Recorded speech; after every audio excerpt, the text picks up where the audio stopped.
नमस्कार विद्यार्थी मित्रांनो, तुमचे स्वागत आहे आपल्या करिअर पॉईंट या आपल्या यूट्यूब चॅनलवरती। तर बघा, कल्याण डोंबिवली मनपा भरती 2025 जी होणार आहे त्याची परीक्षा तारीख ही जाहीर झालेली आहे। तर या कमी वेळामध्ये तुम्हाला जास्तीत जास्त स्कोर आणून तुमचं जे सरकारी नोकरी करण्याचं जे स्वप्न आहे ते पूर्ण करण्यासाठी आपण तांत्रिक 7000 प्रश्नांचा महासराव या व्हिडिओमार्फत घेणार आहोत। तर यासाठी हा व्हिडिओ तुम्ही संपूर्ण बघावा। कोणत्याही परीक्षेमध्ये सर्व विद्यार्थ्यांना अवघड वाटणारा विषय म्हणजे तो आहे तांत्रिक। तर यासाठी आपण 7000 प्रश्नांचा सराव या व्हिडिओमध्ये घेणार आहोत आणि 100% या तांत्रिक प्रश्नातून तुम्हाला परीक्षेमध्ये प्रश्न विचारले जाणार आहेत।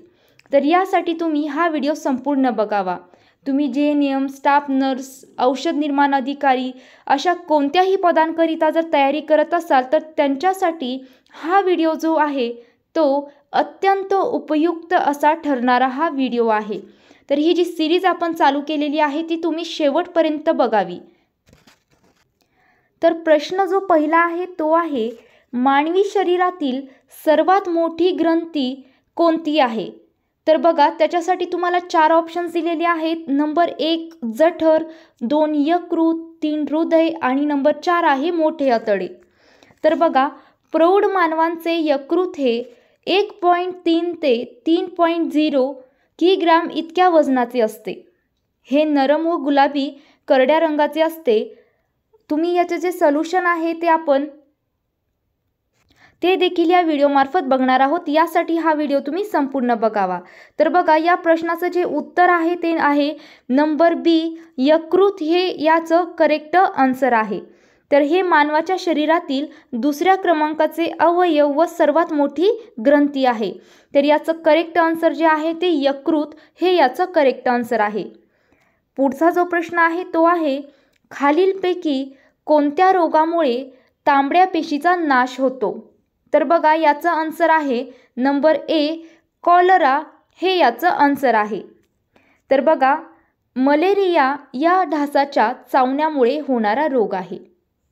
मलेरियाचे गांभीर्य लक्षात घेता 25 एप्रिल हा जागतिक मलेरिया दिन म्हणून ओळखला जातो। तर बघा, परीक्षेसाठी फार कमी काळ उपलब्ध आहे। यासाठी आपण फास्ट ट्रॅक रिव्हिजन बॅच चालू केलेली आहे। या रिव्हिजन बॅचमध्ये तुम्हाला तांत्रिक विषयासहित तुमचे सर्व विषय तुमचे कव्हर केले जाणार आहेत। यासाठी तुम्ही लवकरात लवकर 80 10 45 77 60 या नंबरवरती संपर्क करून या बॅचची अधिक माहिती घेऊ शकता। प्रश्न क्रमांक 3, दररोजच्या वापरातल्या साखरेचे शास्त्रीय नाव खालीलपैकी कोणते आहे? तर याचं करेक्ट आन्सर आहे नंबर 1, ग्लुकोज हे याचं करेक्ट आन्सर आहे। पुढचा प्रश्न आहे, चालण्याच्या व्यायामात पावले मोजण्याच्या यंत्राचे नाव काय आहे? तर याचं करेक्ट आन्सर आहे नंबर बी, पेडोमीटर हे याचं करेक्ट आन्सर आहे। पुढचा प्रश्न आहे, खालीलपैकी वजन वाढीचे कारण कोणते? तर बघा, याच्यामध्ये 4 ऑप्शन्स दिलेले आहेत। तर याचं करेक्ट आन्सर जे आहे ते आहे नंबर बी, शारीरिक श्रम व्यायामाचा अभाव। तर बघा, लठ्ठपणामुळे शरीराच्या प्रत्येक अवयवावरही दुष्परिणाम होतो। याच्यामुळे वजन वाढल्यामुळे आपल्याला हृदयरोग, कोलेस्ट्रॉल, रक्तदाब, मधुमेह, दमा, कर्करोग असे अनेक प्रकारचे आजार आपल्याला लागू शकतात। तसेच दम लागणे, याच्यामुळे आपल्या जीवनावर नकारात्मक प्रभाव देखील अशा आजारांमुळे पडू शकतो। जो पुढचा प्रश्न आहे तो आहे, खालीलपैकी कोणत्या BMI याला कुपोषित म्हणून घोषित केले जाते? तर बघा, याचं करेक्ट आन्सर आहे 6 नंबरचं नंबर 1, 18.5 हे याचं करेक्ट आन्सर आहे। तर बघा, बॉडी मास हे तुमच्या आरोग्यासाठी सर्वोत्तम वजनाचे अंदाजे मोजमाप आहे। तुमचे वजन किलोग्रॅममध्ये तुमच्या उंचीला मीटर स्क्वेअर मध्ये भागून ते मोजले जाते। तर बघा, या व्हिडिओमध्ये आपल्याला 7000 MCQ घ्यायचे आहेत। याच्यामुळे आपण तुम्हाला जास्त स्पष्टीकरणासहित तुम्हाला उत्तरे सांगत नाहीत आहोत। परंतु ही जर तुम्हाला 7000 MCQची जर फाईल घरपोच पाहिजे असेल तर त्यांनी मला 8010457760 या नंबरवरती संपर्क करून ही जी नोट्स आहे ती तुम्ही घरपोच मागवू शकता. पुढचा जो प्रश्न आहे तो आहे, मधुमेहामुळे खालीलपैकी दुष्परिणाम होऊ शकतो.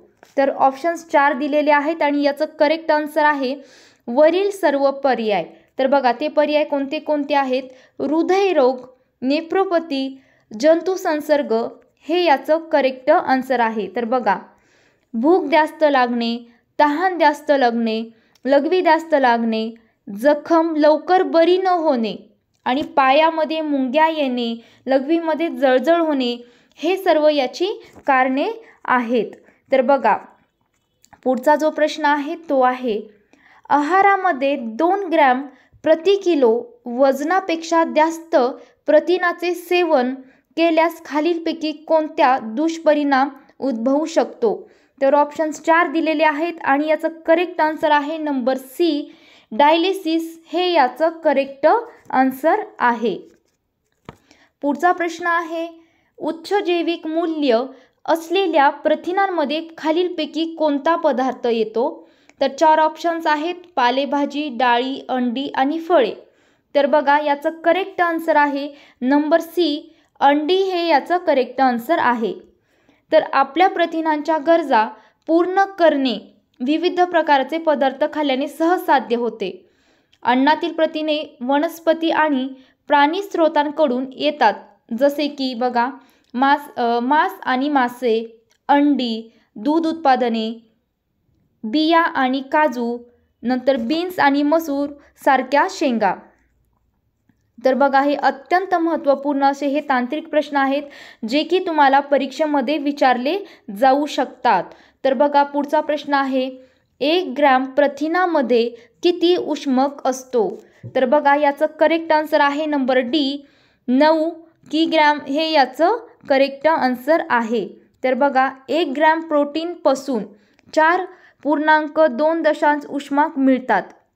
आहारात पुरेशी कार्बोदके आणि स्निग्ध पदार्थ नसले तर आहारातील प्रथिनांचा वापर उष्मक मिळवण्यासाठी केला जातो. पुढचा जो प्रश्न आहे तो आहे,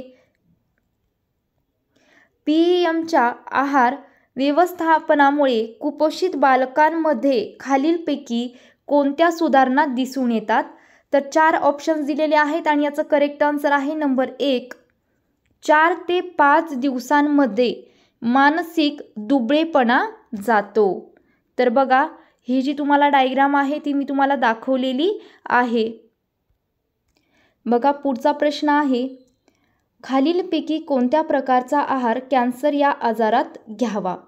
तर बघा याचं करेक्ट आन्सर आहे नंबर डी, वरील सर्व. तर बघा ते कोणते कोणते आहेत, उच्च उष्मांक, उच्च प्रथिने, द्रव्य पदार्थांचे व जीवनसत्वाचे प्रमाण वाढवावे हे याचं करेक्ट आन्सर आहे.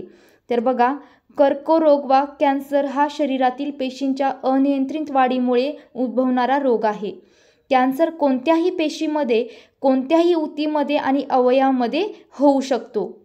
तर पातळ प्रथिने, फळे, भाज्या, संपूर्ण धान्य आणि कमी चरबीयुक्त दुग्धजन्य पदार्थासह संतुलित आहार घेणे गरजेचे आहे. तर पुढचा जो प्रश्न आहे तो आहे 16 नंबर, संतुलित आहारामध्ये योग्य प्रमाणात अन्न घटके मिळवण्यासाठी संपूर्ण उष्म अंकाच्या. तर बघा 16 नंबरचं करेक्ट आन्सर आहे नंबर ए, हे याचं करेक्ट आन्सर आहे. तर संतुलित आहार घेतल्याने शरीराला ऊर्जा मिळते आणि प्रतिकारशक्ती मजबूत होते आणि संतुलित आहारामुळे वजन नियंत्रित राहते. तर बघा ही जर 7000 MCQ प्रश्नांची जर फाईल घरपोच हवी असेल तर त्यांनी मला 8010457760 या नंबरवरती संपर्क करू शकता. तसेच आपली फास्ट ट्रॅक बॅच देखील चालू झालेली आहे. या फास्ट ट्रॅक बॅचचा अर्थ असा आहे की कमी वेळेमध्ये तुमचा पूर्ण जो वर्षभराचा अभ्यास आहे तो करून घेतला जाणार आहे. तुमची रिव्हिजन देखील या बॅचमध्ये होणार आहे. तर या बॅच जॉईन करण्यासाठी तुम्ही मला या नंबरवरती संपर्क करू शकता. पुढचा जो प्रश्न आहे तो आहे, जर द्रावणाचा pH 1 पासून 4 पर्यंत वाढवल्यास त्यातील हायड्रोजनची तीव्रता. तर बघा याचं करेक्ट आन्सर आहे ए, कमी होते हे याचं करेक्ट आन्सर आहे. पुढचा प्रश्न आहे, कोंबडीच्या एका अंड्यामध्ये 50 ग्रॅम प्रथिनाचे प्रमाण किती? तर बघा याचं करेक्ट आन्सर काय येऊ शकतं, तर तुम्ही मला कमेंट्स बॉक्समध्ये देखील सांगण्याचा तुम्हाला प्रयत्न करायचा आहे, किंवा जे प्रश्न तुम्हाला महत्त्वाचे वाटतात ते प्रश्न तुम्ही तुमच्या नोटबुकमध्ये नोट करून देखील घेऊ शकता, कारण की हे तांत्रिक प्रश्न जे आहे ते खूप महत्त्वपूर्ण तांत्रिक प्रश्न आहे. तर याचं करेक्ट आन्सर आहे नंबर बी, 6 ग्रॅम हे याचं करेक्ट आन्सर आहे. तर एका अंड्यामधून 77 कॅलरीज, 6 ग्रॅम प्रथिने आणि 5 ग्रॅम फॅट्स तुम्हाला मिळतात. तर बघा पुढचा जो प्रश्न आहे तो आहे, 100 ग्रॅम मेथी दाण्यामध्ये फायबरचे असलेले प्रमाण. तर बघा 20 नंबरचं करेक्ट आन्सर आहे नंबर सी, 25 ग्रॅम हे याचं करेक्ट आन्सर आहे. तर 100 ग्रॅम मेथी दाण्यांमध्ये फायबरचे प्रमाण सुमारे 48.6 ग्रॅम इतके असते. तर बघा पुढचा जो प्रश्न आहे तो आहे, जीवनसत्वे केचे कार्य. तर बघा याचं करेक्ट आन्सर काय असू शकतं, तुम्ही कमेंट्स बॉक्समध्ये सांगण्याचा प्रयत्न करा, जेणेकरून तुम्हाला समजेल की तुमचा जो अभ्यास आहे तो कितपत झालेला आहे आणि तुम्हाला किती अभ्यासाची गरज आहे. तर बघा याचं करेक्ट आन्सर आहे नंबर ए, हे याचं करेक्ट आन्सर आहे. तर पुढचा जो प्रश्न आहे तो आता आपण बघणार आहोत, खालीलपैकी कोणते पेलेग्रा या आजाराचे वैशिष्ट्य आहे? तर 22 नंबरचं करेक्ट आन्सर आहे नंबर डी, वरील सर्व हे याचे करेक्ट आन्सर आहे. म्हणजे वरचे जे सर्व ऑप्शन दिलेले आहेत हे याचं करेक्ट आन्सर आहे. हे आहारासंबंधित विकार आहे जे नियासिनच्या कमतरतेमुळे होतो. हा विटॅमिन बी कॉम्प्लेक्स ग्रुपपैकी एक विटॅमिन आहे. कमी सेवन केल्याने किंवा पचनातून कमी शोषल्या गेल्याने याची कमतरता होऊ शकते. तर बघा पुढचा जो प्रश्न आहे तो आहे, खालीलपैकी कोणत्या खनिजाच्या अभावामुळे नखांचा आकार चमच्यासारखा होतो? तर बघा याचं करेक्ट आन्सर आहे नंबर सी, लोह हे याचं करेक्ट आन्सर आहे. पुढचा प्रश्न आहे, खालीलपैकी ॲसिडिटीचे कारण कोणते? तर बघा आजकाल ॲसिडिटी नावाचा जो प्रकार आहे आजकाल सर्वांना होत आहे. तर याचं करेक्ट आन्सर काय असणार आहे ते बघणार आहोत. हे परीक्षेच्या दृष्टिकोनातून तसेच जे आपले जे जीवन आहे, जी आपली दिनचर्या आहे किंवा जे आपली लाईफ आहे याच्यासाठी देखील हा प्रश्न अत्यंत महत्त्वाचा आहे की खालीलपैकी ॲसिडिटीचे कारण कोणते? तर बघा 24 नंबरचा प्रश्न आहे, याचं करेक्ट आहे नंबर डी, वरील सर्व. तर बघा याच्यातील कोणती कोणती कारणं आहेत? एक आहे अतिरिक्त वजन वाढ, अनियमित आहार, चहा, दारू, तंबाखू याचे सेवन.